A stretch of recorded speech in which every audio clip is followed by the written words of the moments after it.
शांति। आज 15 जनवरी 2025 बाप दादा मधुबन से महावाक्य। मीठे बच्चे, बाप आया है तुम बच्चों को स्वच्छ बुद्धि बनाने। जब स्वच्छ बनो तब तुम देवता बन सकेंगे। प्रश्न, ड्रामा का बना बनाया प्लान कौन सा है जिससे बाप भी छूट नहीं सकता? उत्तर, हर कल्प में बाप को अपने बच्चों के पास आना ही है। पतित दुखी बच्चों को सुखी बनाना ही है। यह ड्रामा का प्लान बना हुआ है। इस बंधन से बाप भी नहीं छूट सकता है। प्रश्न दूसरा, पढ़ाने वाले बाप की मुख्य विशेषता क्या है? उत्तर, बाप जो पढ़ाते हैं हमें गुरु सद्गुरु बन के, वो बहुत निरहंकारी बन पतित दुनिया पतित तन में आते हैं। बाप इस समय तुम्हें स्वर्ग का मालिक बनाते हैं। तुम फिर दोपहर में उनके लिए सोने का मंदिर बनाते हो। कौन सा मंदिर बनाया हमने सोने का? सोमनाथ का मंदिर। बहुत हीरो से सजाया था वो, जो मोहम्मद गजनवी ने 17 बारी लूटा। और इतना प्रचंड लूटने के बाद भी उसमें सोना हीरे कम नहीं हुए थे। इसलिए बाबा कितना सुंदर बताते आज उत्तर में कि बाप की मुख्य बात कौन सी है, मुख्य विशेषता क्या है बाबा की? बाबा निरहंकारी है। इतनी ऊंची हस्ती होने के बाद भी ब्रह्मा के पतित तन में हमें सुख देने के लिए आए। उनको हमसे कुछ चाहिए भी नहीं, लेते भी नहीं, ले भी नहीं सकते। हम बाबा के पतित तन में आके ऊपर से हमें क्या करते हैं? हीरा बनाते हैं और स्वर्ग की मालकी देते हैं। तो बाबा इतना ऊंचा होने के बाद भी उनको कोई प्रकार का अहंकार नहीं।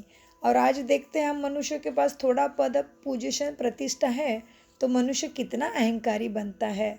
तो हमें सोचना है कि भगवान किस तरह से प्यार का सागर है, तो उसका वो कर्तव्य कैसे ड्रामानुसार एक्यूरेट रीत्या पूरा करता है। तो कितनी बड़ी बात है देखो। और आज गीत चला है, इस पाप की दुनिया से दूर कहीं ले चलो प्रभु हमें। ओम शांति। आज गीत कैसा है? तो मीठे मीठे रूहानी बच्चों ने यह गीत सुना कि दो दुनिया है, एक पाप की दुनिया, एक पुण्य की दुनिया। दुख की दुनिया और सुख की दुनिया। सुख ज़रूर नई दुनिया, नए मकान में हो सकता है। पुराने मकान में दुख ही होता है, इसलिए उनको क्या करते? पुराने मकान को खलास किया जाता है। तो ये दुनिया भी अभी पुराना मकान कलयुगी बन गया है, सब दुखी है।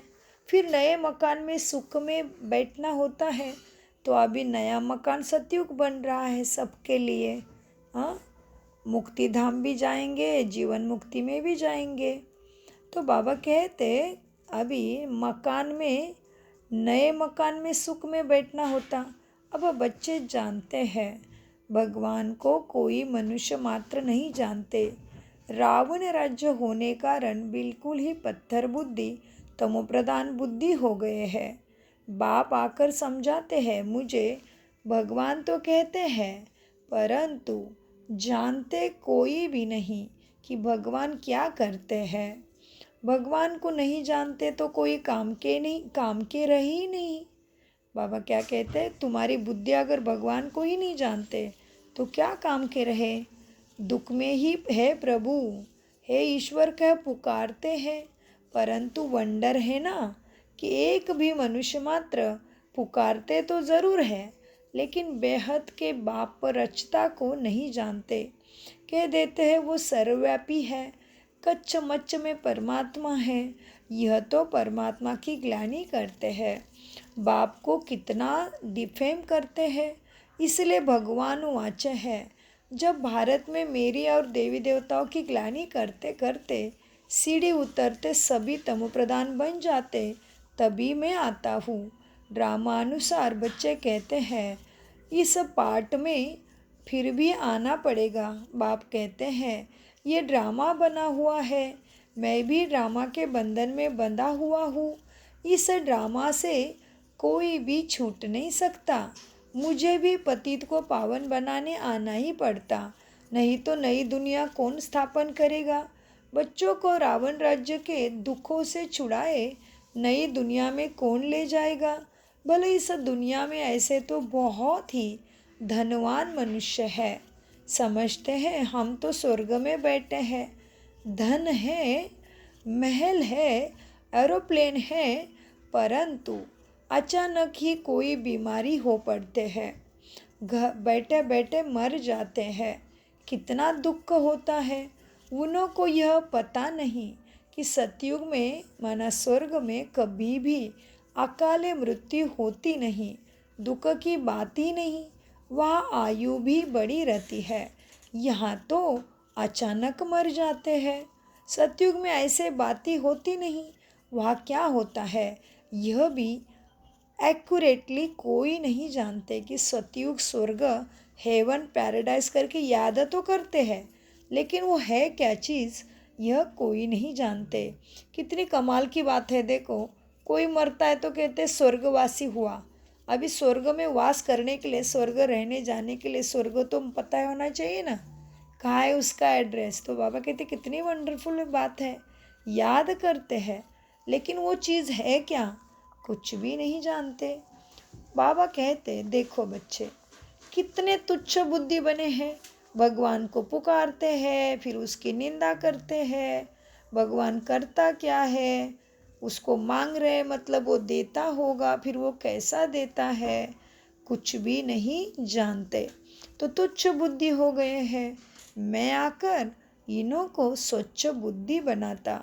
रावण पत्थर बुद्धि तुच्छ बुद्धि बनाते, भगवान स्वच्छ बुद्धि बना रहे। बाप तुमको मनुष्य से देवता बनाते हैं। सब बच्चे कहते हैं सूर्यवंशी महाराजा महारानी बनने हम बाप के पास आए हैं।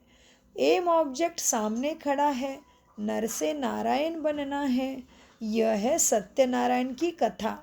फिर भक्ति में ब्राह्मण कथा सुनाते रहते हैं। सचमुच कोई नर से नारायण बनता थोड़ी है। तुम तो सचमुच नर से नारायण बनने आए हो। कोई कोई पूछते हैं आपकी संस्था का उद्देश्य क्या है, बोलो। नर से नारायण बनना माना साधारण मनुष्य से डेटी देवता बनना, यह है हमारे संस्था का मुख्य उद्देश्य। माना संस्कार परिवर्तन, तमो प्रधान से सत्व प्रधान संस्कार, कामी क्रोधी कपटी लोभी अहंकार से शांत स्वरूप, शक्ति स्वरूप, सुख स्वरूप, ज्ञान स्वरूप, सत्य स्वरूप, प्रेम स्वरूप, पवित्र स्वरूप हमारा संस्कार बनाने हम यहाँ आए हैं। तो यह है हमारा उद्देश्य। परंतु यह कोई संस्था नहीं, यह तो एक बड़ा परिवार है। इसलिए तो कहते विश्व एक परिवार है, लेकिन कैसे परिवार वो नहीं पता। फिर गाएंगे भारत हिंदू मुस्लिम सिख ईसाई हम सब है भाई भाई, लेकिन कौन सा पिता एक है जो हम भाई भाई हो गए वो भी नहीं जानते हैं। बाबा कहते उनको कहो यह संस्था नहीं, यह तो परिवार है। माँ बाप और बच्चे बैठे हैं। भक्ति मार्ग में तो गाते थे तुम माता पिता हम बालक तेरे, तेरे कृपा से सुख घनेरे। हे माता पिता, जब आप आते हो तो हम आपसे सुख घनेरे लेते हैं, विश्व के मालिक बनते हैं। अभी तुम विश्व के मालिक बनते हो ना, सो भी स्वर्ग के अब ऐसे बाप को देखते कितना खुशी का पारा चढ़ना चाहिए, जिसको आधा कल्प याद किया है। हे भगवान आओ, आप आएंगे तो हम आपसे बहुत सुख पाएंगे। ये बेहद का बाप तो बेहद का वर्षा देते, सो भी 21 जन्मों के लिए, माना 2500 वर्ष का अखंड सुख है।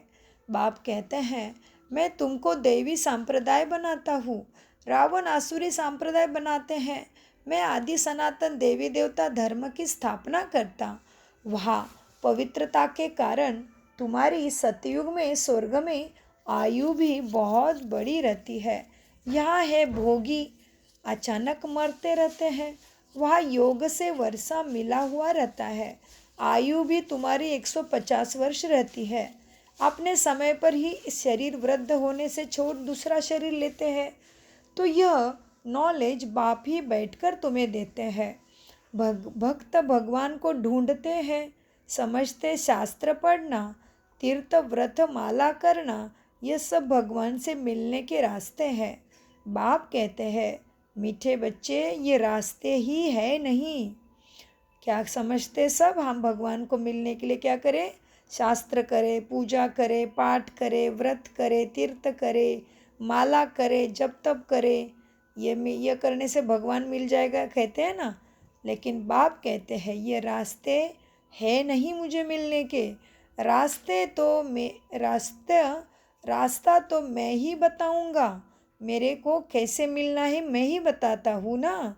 तुम तो कहते थे, हे अंधों की लाठी प्रभु आ जाओ, हमको दुख से छुड़ाओ, हमको शांति धाम सुख धाम ले चलो। तो बाप ही सुख धाम का रास्ता बताते हैं। बाप कभी दुख नहीं देते बच्चों को। यह तो बाप पर झूठे इल्ज़ाम लगा देते। कोई मरता है तो भगवान को ही गाली देने लग पड़ते। बाप कहते हैं मैं थोड़ी ही किसी को मारता हूँ या दुख देता हूँ। यह तो हर एक का अपना पार्ट है। मैं जो राज्य स्थापन करता हूँ वह अकाले मृत्यु दुख आदि कभी होता ही नहीं। मैं तुमको सुखधाम ले चलता हूँ। बाप बच्चों के रोमांच खड़े हो जाने चाहिए। ओहो, कितना बड़ा भगवान जिसको सारी दुनिया ढूंढती है वो हमारा हो गया है। हमारा बाप हमें सद्गुरु टीचर बन के सद्गति का ज्ञान सद्बुद्धि दे रहा है। ओहो, कितनी खुशी होनी चाहिए। बच्चों के रोमांच खड़े हो जाने चाहिए कि ओहो, हमें कौन मिला है। ओहो बाबा, हमको पुरुषोत्तम बना रहे हैं। मनुष्य को यह पता नहीं कि संगम युग पर पुरुषोत्तम कहा जाता है। भक्ति मार्ग में भक्ति ने फिर पुरुषोत्तम मास आदि बैठ बनाया।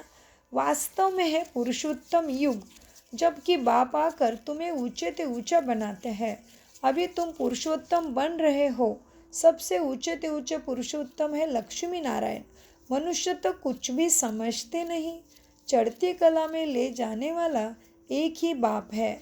सीढ़ी पर किसी को भी समझाना बहुत सहज है। बाप कहते हैं अब खेल पूरा हुआ बच्चे, अब ऊपर वाले के माना घर चलो। हाँ, ऊपर वाले को प्यारा हो गया कहते हैं ना। तो बाबा कहते हैं अभी ये सृष्टि रंगमंच पे खेल खेल के बहुत हो गया। सतयुग, त्रेता, द्वापर, कलयुग तुम खेल ही खेल रहे हो। तो अभी क्या होगा? बाप कहते हैं अब खेल पूरा हुआ, घर चलो। अब यह पुरानी चीची छोला छोड़ना है। तुम नई दुनिया में सत्वप्रधान थे, फिर 84 जन्म भोग, फिर जन्म मृत्यु का खेल खेल तमोप्रधान शूद्र बने हो। अब फिर शूद्र से ब्राह्मण बने हो। अब बाप आए हैं भक्ति का फल देने। बाप ने सतयुग में फल दिया था। बाप ही सुख दाता है। बाप पतित पावन आते हैं तो सारी दुनिया के मनुष्य मात्र तो क्या, प्रकृति को भी सत्वप्रधान बनाते हैं। अभी तो प्रकृति भी तमोप्रधान है। अनाज आदि मिलता ही नहीं। वह समझते हैं हम यह करते हैं, अगले साल बहुत अनाज होगा, परंतु कुछ भी होता नहीं। नेचुरल कैलामिटीज़ को कोई क्या कर सकेंगे। फेमन पड़ेगा, अर्थक्वेक होगी, बीमारियां होगी, रक्त की नदियां बहेगी। यह वही महाभारत लड़ाई है। अब बाप कहते हैं तुम अपना वर्षा पालो बच्चे, समय श्वास संकल्प को समर्थक सफल करो। मैं तुम बच्चों को स्वर्ग का वर्षा देने आया हूँ। कितनी कमाल की बात है। देखो ये 84 वर्ष के पहले मुरली है, साकार मुरली। ब्रह्मा बाबा साकार थे तभी की मुरली है। और ये कितनी एक्यूरेट बाबी, इस परिस्थिति जो चल रही है विश्व भर में हम समझ रहे हैं क्या हो रहा है और क्या होने वाला है। क्योंकि बाबा ने हमें ज्ञान अमृत से सबके बुद्धि के ताले पहले से खोला हुआ श्रेष्ठ भाग्यशाली हम सबको बाबा ने बना के रखा है। तो इसलिए बाबा कहते हैं बच्चे देखो, नेचुरल कैलामिटीज़ को कोई करेंगे भी क्या। फेमान पड़ेगा, अर्थक्वेक होगी, बीमारियां होगी, रक्त की नदियां बहेगी। ये वही महाभारत लड़ाई है। अब बाप कहते हैं तुम अपना वर्षा पालो, मैं तुम बच्चों को स्वर्ग का वर्षा देने आया हूँ। माया रावण तुम्हें शाप देते हैं, वो नरक का वर्षा देते, यह भी खेल हुआ ना। बाप कहते हैं ड्रामा अनुसार भी मैं भी शिवालय स्थापन करता हूँ। यह भारत शिवालय था, अब वेश्यालय बना है। तमोप्रधान कलियुगी मनोवृत्ति संस्कार बन गए तो यह वेश्यालय है। विषय सागर में गोते खाते रहते हैं। अभी तुम बच्चे जानते हो बाबा हमको शिवालय में ले जाते हैं तो यह खुशी होनी चाहिए ना। हमको बेहद का भगवान पढ़ाते हैं। बाप कहते हैं मैं तुमको विश्व का मालिक बनाता। भारतवासी अपने धर्म को ही नहीं जानते। हमारी बिरादरी तो बड़े ते बड़ी है, जिससे और बिरादरियाँ निकलती है। आदि सनातन कौन सा धर्म कौन सी बिरादरी थे, यह भी कोई नहीं समझते। आदि सनातन देवी देवता धर्म वालों की बिरादरी, फिर सेकंड नंबर में चंद्रवंशी की बिरादरी, फिर इस्लामी वंशी की बिरादरी। यह मनुष्य सृष्टि झाड़ का राज है और कोई समझा भी नहीं सके। अभी तो देखो कितनी बिरादरियां हो गई है, डालियाँ कितनी हैं। यह है वैरायटी धर्मों का झाड़। यह बातें बाप ही आकर बुद्धि में डालते हैं। यह पढ़ाई है, यह तो रोज पढ़नी चाहिए। भगवान वाच मैं तुमको राजाओं का राजा बनाता हूँ। पतित राजाए तो विनाशी धन दान करने से बन सकते हैं। मैं तुमको ऐसा पावन बनाता हूँ जो तुम 21 जन्मों के लिए विश्व का मालिक बनते हो। वहाँ कभी अकाल मृत्यु होती नहीं, अपने टाइम पर शरीर छोड़ते हैं। तुम बच्चों को ड्रामा के राज भी बाप ने समझाया है। वो बायोस्कोप ड्रामा आदि निकले हैं, बायोस्कोप पिक्चर्स वगैरह मूवीज ड्रामा आदि निकले हैं, तो इस पर समझाने में भी सहज होता है। आजकल तो बहुत ड्रामा आदि बनाते हैं। मनुष्य को बहुत शौक हो गया है। वह सब है हद के, यह है बेहद का ड्रामा। इस समय माया का पंप बहुत है। मनुष्य समझते अभी तो स्वर्ग बन गया है, आगे थोड़ी इतनी बड़ी बिल्डिंग्स आदि थी। तो कितना अपोजिशन है। भगवान स्वर्ग रचते हैं तो माया भी अपना स्वर्ग दिखाती है। यह है सब माया का पंप। इसका फॉल होना ही कितनी ज़बरदस्त माया है। तुमको उनसे मुंह मोड़ना है। बाप ही गरीब निवाज है, साहूकारों के लिए स्वर्ग है। गरीब बेचारे नरक में है, तो अब नरकवासियों को स्वर्गवासी बनाना है। गरीब ही वर्षा लेंगे। साहूकार तो समझते हैं हम स्वर्ग में बैठे हैं, स्वर्ग नरक यही है। इन सब बातों को अब तुम समझते हो। भारत कितना भिखारी बन गया है। भिखारी और भ्रष्टाचारी दुराचारी माना भिखारी। भारत कितना भिखारी बन गया है। भारत ही कितना साहूकार था। एक ही आदि सनातन देवी देवता धर्म था, अभी भी कितने पुराने चीज़ें निकलती रहती।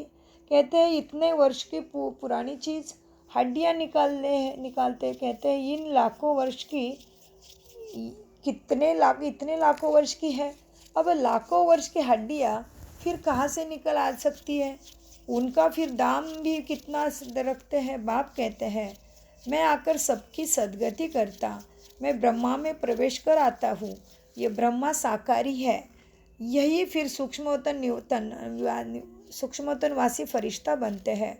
वो अव्यक्त ही व्यक्त। बाप कहते हैं मैं बहुत जन्मों के अंत में इस ब्रह्मा के तन में आता हूँ, जो नंबर 1 पावन व फिर नंबर 1 पतित। मैं इनमें आता हूँ, बाकी इनको ही फिर नंबरवार पावन बनना है। यह अपने को कहा कहते हैं कि मैं भगवान हूँ, फलाना हूँ। बाप भी समझते हैं मैं इस तन में प्रवेश कर इन द्वारा सबको सत्व प्रदान बनाता हूँ। अब बाप बच्चों को समझाते तुम अशरीरी आए थे, फिर 84 जन्म ले पाठ बजाया, अब वापस जाना है। अपने को आत्मा समझो, क्योंकि वापस जाना है। देहाभिमान तोड़ो, सिर्फ याद की यात्रा पर रहना है और कोई तकलीफ नहीं। जो पवित्र बनेंगे, नॉलेज सुनेंगे, वही विश्व के मालिक बनेंगे। कितना बड़ा स्कूल है। पढ़ाने वाला बाप कितना निरहंकारी बन बाप पतित दुनिया पतित तन में आते हैं। भक्ति मार्ग में तुम उनके लिए कितना अच्छा सोने का मंदिर बनाते हो। इस समय तुमको स्वर्ग का मालिक बनाता हूँ। तो पतित धीर शरीर में आकर बैठता हूँ, फिर भक्ति मार्ग में तुम हमको सोमनाथ मंदिर में बिठाते हो, सोने हीरो का मंदिर बनाते हो, क्योंकि तुम जानते हो हमको स्वर्ग का मालिक बनाते हैं, इसलिए खातिरी करते हो। यह सब राज समझाया है। राज माना बाबा कहते मैं तुम्हें इतना ऊंचा बनाता हूँ, तो भक्ति जब शुरू होती है तभी पहले मेरा ही मंदिर अति दिव्य अति भव्य सोने हीरो से बनाते हो। तो बाबा कहते क्यों बनाते हो? तो जिससे प्राप्ति हो ही है उसकी खातिरी तो ज़रूर करेंगे। यह सब राज समझाया है। भक्ति पहले अव्यभिचारी फिर विभिचारी होती है। आधा कल्प देखो मनुष्य की भी पूजा करते रहते हैं। गंगे के कंठे पर देखो शिवहम शिवहम कर बैठते जाते हैं। माताएं जाकर दूध चढ़ाती पूजा करती। इस दादा ने खुद भी किया है। पुजारी नंबर 1 बना है ना, वंडर है ना। बाप कहते हैं वंडरफुल दुनिया है, यह वंडरफुल दुनिया है। कैसे स्वर्ग बनता है, कैसे नर्क बनता है, ये सब राज बच्चों को समझाते रहते हैं। हाँ, सब राज बच्चों को समझाते रहते हैं। यह ज्ञान तो शास्त्रों में नहीं है, वह है फिलॉसफी के शास्त्र। यह स्पिरिचुअल नॉलेज जो रूहानी फादर के वह तुम ब्रह्मा के सिवाय कोई दे भी ना सके, और तुम ब्राह्मणों के सिवाय रूहानी नॉलेज किसी को मिल ना सके। जब तक ब्राह्मण ना बने तो देवता बन ना सके। तुम बच्चों को बहुत खुशी रहनी चाहिए। भगवान हमको पढ़ाते हैं, श्री कृष्ण नहीं पढ़ाता। स्वयं भगवान परमपिता परमात्मा हमको पढ़ाते हैं। मीठे मीठे सिकिले दे बच्चों प्रति माता पिता बाप दादा का याद प्यार और गुड मॉर्निंग। रूहानी बाप की रूहानी बच्चों को नमस्ते। हम रूहानी बच्चों की रूहानी बाप दादा को याद प्यार गुड मॉर्निंग, नमस्ते प्यारे बाबा, नमस्ते। धारणा माया का बहुत बड़ा पंप है, इससे अपना मुंह मोड़ लेना है। सदा इसी खुशी में रोमांच खड़े हो कि हम तो अभी पुरुषोत्तम बन रहे। भगवान हमें पढ़ाते हैं विश्व का राज्यभागी लेने के लिए सिर्फ पवित्र बनना है। जैसे बाप निरहंकारी बन पतित दुनिया पतित तन में आते हैं, ऐसे बाप समान निरहंकारी बन सेवा करनी है। वरदान एक के साथ सर्व रिश्ता निभाने वाले, सर्व किनारों से मुक्त संपूर्ण फरिश्ता भव। वरदान का विस्तार जैसे कोई चीज़ बनाते हैं तब वो बनाकर तैयार हो जाती है तो क्या करती है? किनारा, कढ़ाई का किनारा छोड़ देती है। ऐसे ही जितना संपन्न स्टेज के समीप आते जाएंगे उतना सर्व से किनारा होता जाएगा। जब सब बंधन से वृत्ति द्वारा किनारा हो जाएगा, अर्थात किसी में भी लगाव न हो, तब संपूर्ण फरिश्ता बनेंगे। एक के साथ सर्व रिश्ते निभाना यही ठिकाना है, यही ठिकाना है। इससे ही अंतिम फरिश्ते जीवन की मंजिल समीप अनुभव होगी। बुद्धि का भटकना बंद हो जाएगा। स्लोगन स्नेह ऐसा चुंबक है जो ग्लानि करने वाले को भी समीप ले आ जाता है। बाबा क्या कहते हैं? स्नेह ऐसा चुंबक है जो हमारी ग्लानि निंदा करने वाले हैं उनको भी समीप ले आता है। तो सबको स्नेह देना हमारा कर्तव्य है। कोई क्या कर रहा है वो उसका कर्तव्य है, उसका जो नासमझी का काम है या समझी का खुद अपना देख सकते, चेक कर सकते हैं। तो स्लोगन है स्नेह ऐसा चुंबक है जो ग्लानि करने वाले को भी समीप ले आता है। अभी अव्यक्त मास में मनसा सेवा के लिए अपनी शक्तिशाली मनसा द्वारा सकाश देने की सेवा करो। मनसा सेवा के लिए मन बुद्धि व्यर्थ सोचने से मुक्त होना चाहिए। मन मनाभव के मंत्र का सहज स्वरूप होना चाहिए। जिन श्रेष्ठ आत्माओं की श्रेष्ठ मनसा अर्थात श्रेष्ठ संकल्प है। बाबा क्या कहते हैं? मनसा सेवा के लिए मन बुद्धि व्यर्थ सोचने से मुक्त होना चाहिए। मन मनाभव के मंत्र का सहज स्वरूप होना चाहिए। जिन श्रेष्ठ आत्माओं की श्रेष्ठ मनसा अर्थात संकल्प शक्तिशाली है, शुभ भावना शुभ कामना वाले हैं, वह मनसा द्वारा शक्ति का दान दे सकते हैं। ओम शांति, ओम शांति, ओम शांति। मीठे प्यारे बाप दादा का अनगिनत पदम गुना शुक्रिया प्यारे बाबा, शुक्रिया शुक्रिया फरिश्तों।